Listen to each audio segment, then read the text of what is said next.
Mandibulise kuni bathandi bezemidlalo eMzantsi Afrika, ingakumbi kuni balandeli bebhola elikhulu ke laseMzantsi Afrika.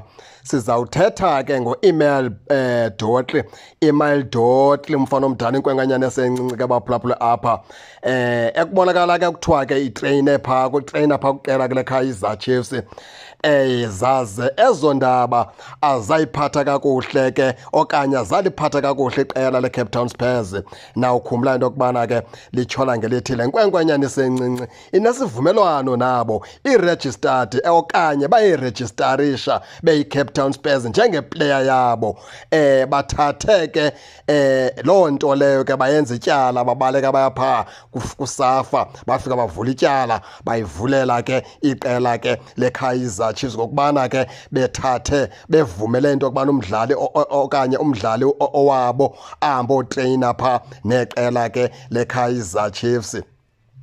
Ngokwentetha ke ecaciswa ke ngabasemagunyeni kuSAFA kuthiwa ke le player xa okanye ke isabizwa ngokubana iyiplayer ye-Cape Town Spurs bekumele uba ke inyamezele sosigqibe ke eso sivumelwano sabo ne-Cape Town Spurs, isuke ke ngoku ibheke phaa kwiqela elifunayo noba leliphi na, okanye ke makubekho imvume phakathi ke kweplayer ne-Cape Town Spurs into yokubana ke masohlukaneni ngoku, ndicinga uyozikhangelela iqela endizozimanya nalo. Kodwa kuzothi ga ngoku asikaliva ke icala leqela le-Kaizer Chiefs uba lona ke ize ibe i-Kaizer Chiefs izibona seyikule New Dede okanye izibona seyikule nto ithethisayo yale player kwenzeke kanjani, nokubana ke iplayer kuthiwa itreyina phaa ne-Kaizer Chiefs kwenzeke kanjani. Mhlawumbi i-Kaizer Chiefs ke inesizathu zayo, mhlawumbi izinyathele ke iindawo ezininzi yokufikelela ke nokubana ke yona neplayer mababe ke iplayer itreyina phaa kwiqela labo.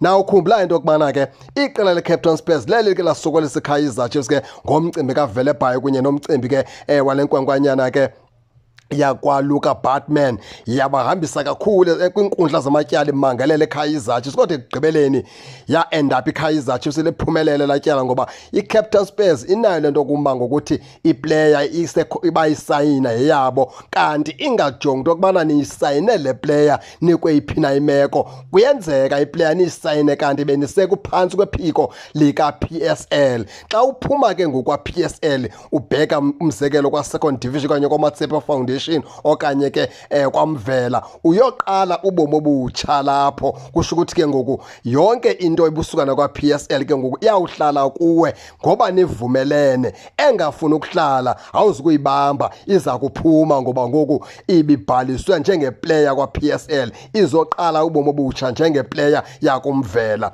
Zikhona izinto ke ndicinga uba ke iqela le-Cape Town Spurs ke azange lizijongisise kakuhle, ngenzeka uba ke nale nimeko ibufana kanale, ngoba into endisho ngayo i-Kaizer Chiefs ngeke isuke izenzele isihika setyala nje espacini. Isazawubuya i-Kaizer Chiefs ke icacise into yokubana ke kwenzeke kanjani. Injalo ke baphulaphuli ke nani ke ningake ningene nitsho into yokubana niva njani, nize ningakhohlwa usubscribe kule channel ukuze ningaphoswa zezemidlalo endizanothulela zona kwixa elizayo kakuhle babukeli.